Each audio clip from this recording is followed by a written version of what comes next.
Hi friends, ఈరోజు మనము dry fruits ఇంకా బూడిద గుమ్మడికాయతోని జ్యూస్ చేసుకుందామండి. ఎలా చేయాలని చూపించాను.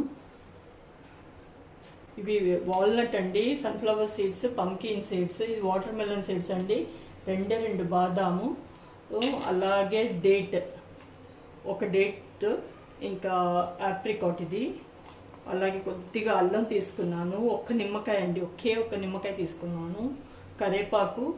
ఇక్కడ మనం ఎనీ ఫ్రూట్ తీసుకోవచ్చు ఆర్ వెజిటేబుల్ తీసుకోవచ్చు. ఈరోజు నేను బూడిద గుమ్మడికాయ తీసుకున్నానండి, గుమ్మడికాయ. దీంతో మనం ఈరోజు జ్యూస్ చేసుకున్నాం. ఇదే మన బ్రేక్ఫాస్ట్. ఎలా చేయాలి చూపిస్తాను మీకు.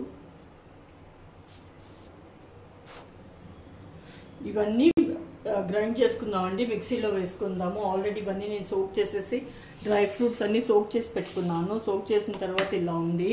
దీంట్లో డేట్స్లో వచ్చే సీడ్ కూడా తీసేయాలండి. ఇక్కడ తీసేసి జ్యూస్ పట్టుకోవాలి. అలాగే ఆప్రికాట్లో కూడా ఉంటుంది, అది కూడా తీసేసాను సీడ్. ఇది గ్రైండ్ చేసుకుందాము. దీంతో పాటు మిక్సీ జార్ తీసుకున్నానండి, ఇవన్నీ ఇందులోకి వేసేస్తున్నాను. ఈ వాటర్ తీయకుండా అదే వాటర్ వేసి గ్రైండ్ చేస్తాను నేను. ఇప్పుడు ఇక్కడ నేను కొద్దిగా అల్లం ఉంది కదండి, కొంచెం అల్లం కూడా వేసేసుకుంటున్నాను. కరేపాకు బదులు పుదీనా, కొత్తిమీర ఏదైనా తీసుకోవచ్చు, అది మన ఇష్టం. ఇక్కడ అట్లాగే బూడిద గుమ్మడికాయ అండి, అది కూడా వేసుకుందాం. రోజు ఒకటి ఫ్రూట్ కానీ వెజిటేబుల్ కానీ నేను ట్రై చేస్తున్నానండి. సో 15 డేస్లో నేను 85 ఉండాలి. ఇప్పుడు నా వెయిట్ వచ్చేసి 79 అండి, అంత తగ్గింది వెయిట్ మొత్తం. ఈ మిగతా అన్నీ ఇవి సోక్ చేసేసుకున్నానండి. సో ఇవి తీసి పక్కన పెట్టేస్తాను, మీకు వీడియోలో చూపించాలి అని చూపిస్తున్నాను అంతే. అలాగే ఇది వీట్ గ్రాస్ పౌడర్ అండి, ఇది కూడా ఒక 1/2 స్పూన్ వేసుకుందాం, ఎక్కువ వేయను, 1/2 స్పూన్ వేస్తున్నాను అంతే. ఇది గ్రైండ్ చేసేద్దామండి ఫస్ట్. ఇది నేను వాటర్ వేసేసి గ్రైండ్ చేసుకున్నానండి. ఇది జ్యూస్ మటుకు 200 ml కన్నా ఎక్కువ ఉండకూడదు, 200 ml ఉండాలి. దానికన్నా ఎక్కువ ఉన్నా తీసి పక్కన పెట్టేయమంటారు. కొంచెం వాటర్ యాడ్ చేస్తాను ఇప్పుడు ఇందులోకి. ఇది చూస్తున్నారు కదా, ఇలా షేక్ చేసేసాను మొత్తము.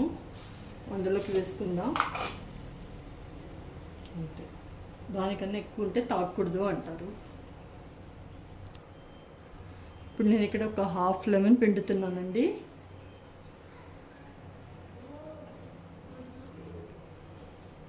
ఇదే మన బ్రేక్ఫాస్ట్. 9:30 అవుతుంది మార్నింగ్. ఇదే నా బ్రేక్ఫాస్ట్. ఇది డ్రింక్ చేస్తున్నాను ఇప్పుడు. చాలా చేంజెస్ ఉన్నాయండి. ఇది మనం పిల్లలకి కూడా నేను ఇస్తున్నానండి. దీంతో పాటు బ్రేక్ఫాస్ట్ కూడా తింటారు, కానీ ఇది ఇస్తున్నాను, డైలీ మటుకు ఇస్తున్నాను. కానీ పిల్లలు మటుకు ఓన్లీ బనానాతో ఇష్టపడుతున్నారు, సో అదే చేస్తున్నాను నేను. అందరూ ఇది వెయిట్ లాస్ కోసం తప్పకుండా ట్రై చేయండి. ఎలా చేయాలి అనేది అంతా ప్రాసెస్లో చూపించాను కదా, అదే మెథడ్ ఫాలో అవ్వండి. నిజంగా రిజల్ట్ ఉంది దీనికి. ఈ జ్యూస్ అండి అందరూ తప్పకుండా ఒకసారి ట్రై చేయండి.